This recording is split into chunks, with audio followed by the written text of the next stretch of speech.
खरेदी करा स्टाईलमध्ये आणि शिवून घ्या बचतीमध्ये। नेरळमधील भिवंडी टेक्सटाईलच्या प्रथम वर्धापन दिनानिमित्त खास ऑफर्सचा महाउत्सव।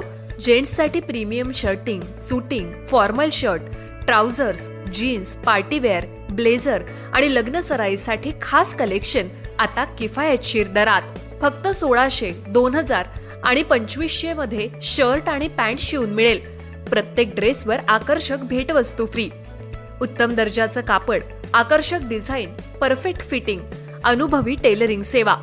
लग्न सराई, वाढदिवस, पार्टी, ऑफिस किंवा रोजच्या वापरासाठी शर्ट पॅन्टचे आकर्षक कलेक्शन आता तुमच्या बजेटमध्ये। Bhiwandi textiles, Yuvraj residency, Neral Kalamb road, light house शेजारी, नेरळ। 9271448170। भिवंडी टेक्सटाईल, कमी खर्च, उत्तम पेहराव आणि परफेक्ट फिटिंगचा विश्वास। ऑफर मर्यादित कालावधीसाठी, आजच भेट द्या।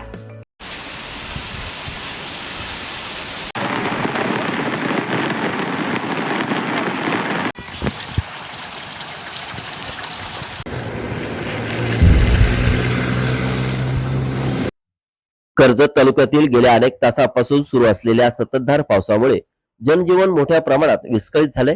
अनेक सखल भागात पाणी साचले असून रस्ते, पूल आणि डोंगराळ भाग धोकादायक बनलाय।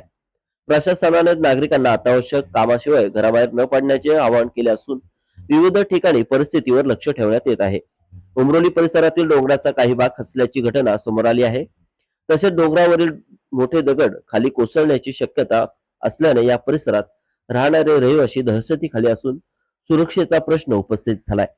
दरम्यान कर्जत कल्याण राज्यमार्गावरील भिवपुरी रोड येथे रायगड हॉस्पिटल समोरील रस्ता पाण्याखाली गेलाय। रस्त्यालगत विकासकाने केलेल्या खोदकामामुळे पावसाचे पाणी थेट रस्त्यावर आल्याचा आरोप स्थानिकांनी केलाय। परिणामी हॉस्पिटलमध्ये येणारे रुग्ण, त्यांचे नातेवाईक, कर्मचारी तसेच शाळकरी विद्यार्थ्यांना ये-जा करण्यासाठी सुरक्षित मार्ग उरला नाही। राज्यमार्गावर पाणी साचल्याने वाहतुकीलाही अडथळा निर्माण झालाय। अपघाताचा धोका वाढलाय। नेरळ ग्रामपंचायत हद्दीत गणेश घाट परिसरातही पाणी साचल्याचं चित्र आहे। नेरळजवळील दहिवली पुलावर उल्हास नदीचे पाणी आल्याने प्रशासनाने खबरदारीचा उपाय म्हणून पुलावरील वाहतूक पूर्णपणे बंद केली आहे। त्यामुळे सुमारे 50 गावांचा संपर्क तात्पुरता तुटला असून नागरिकांना मोठ्या अडचणींचा सामना करावा लागत आहे।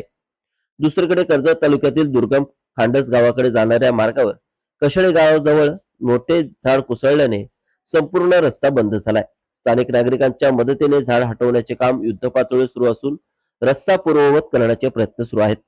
त्याचप्रमाणे धाबेवाडी येथील रस्त्याच्या उतारावर झाड कोसळल्याने येथील रस्त्याला देखील वाहतुकीला अडथळा निर्माण झालाय।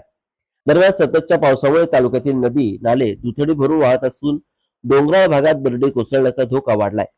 प्रशासन परिस्थितीवर बारकाईने लक्ष ठेवून असून नागरिकांनी अफवांवर विश्वास न ठेवता अधिकृत सूचनांचे पालन करावे, तसेच पूरग्रस्त व डोंगराळ भागात जाणे टाळावे असे आवाहन करण्यात आले।